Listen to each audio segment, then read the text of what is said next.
TDP party అంటే ఒక రాజకీయ పార్టీ అనుకునేరు. కానీ ఇప్పుడు టీడీపీ పార్టీ అని అంటే ఒక డ్రగ్స్ పార్టీలా తయారైంది. ఈ విషయం నేనే కాదు, రాష్ట్రంలో ఉన్నటువంటి అన్ని మీడియా ఛానల్తో పాటు తెలంగాణలో ఉన్నటువంటి ఈగల్ టీం కి సంబంధించినటువంటి అధికారులు కూడా చెప్తున్నటువంటి విషయం. ఏదైతే రాత్రి ఏలూరు ఎంపీ అయినటువంటి పుట్టా మహేష్ గారు దొరికినటువంటి విషయం, అంటే ఆయన డ్రగ్స్ తీసుకున్నటువంటి విషయం, కాల్పులు కాల్చినటువంటి విషయం, తర్వాత ఈయనకి టెస్టులు చేస్తే అందులో పాజిటివ్ రావడం అందరూ గమనించినటువంటి విషయం.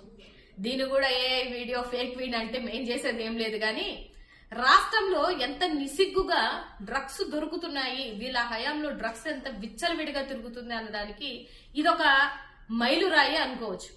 ఎందుకంటే అసెంబ్లీ సాక్షిగా నిసిగ్గుగా అసలు డ్రగ్సే లేదు, జీరో డ్రగ్స్ అని చంద్రబాబు నాయుడు గారు మాట్లాడినా, లోకేష్ బాబు గారు మాట్లాడినా, పవన్ కళ్యాణ్ గారు మాట్లాడినా, లేకపోతే హోంమంత్రి అనిత మాట్లాడినా కూడా ఇవాళ మీకు మీ పార్టీలోనే ఒక ఎంపీ ఇలా దొరికినందుకు మీరు ఎలాంటి సమాధానం చెప్తారు రాష్ట్రంలో ఉన్నటువంటి ప్రజలకి?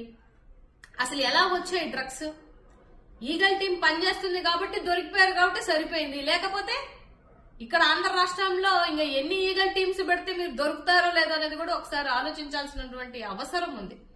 డెఫినెట్ గా డ్రగ్స్ మీద డ్రగ్స్ రహిత రాష్ట్రము ఏర్పడాలి కాబట్టి మీ ఓట్లని వాడి ఈసారి ఇలాంటి ఎమ్మెల్యేలని, ఇలాంటి ఎంపీలని తరిమి కొట్టాలని నేనైతే మనస్ఫూర్తిగా కోరుకుంటున్నా. ఎందుకంటే చిన్న పిల్లలు, యువత భవిష్యత్తుని డ్రగ్స్ మీద వీళ్ళు ఇంచేస్తున్నటువంటి ప్రాసెస్ మీద నాకు ఎప్పటి నుంచో డౌట్ కాబట్టి, సో వీళ్ళ హయాంలో విచ్చలవిడిగా జరుగుతున్నటువంటి ఈ డ్రగ్స్ మీద ఉక్కుపాదం మోపాల్సినటువంటి అవసరం ఎంతైనా ఉంది.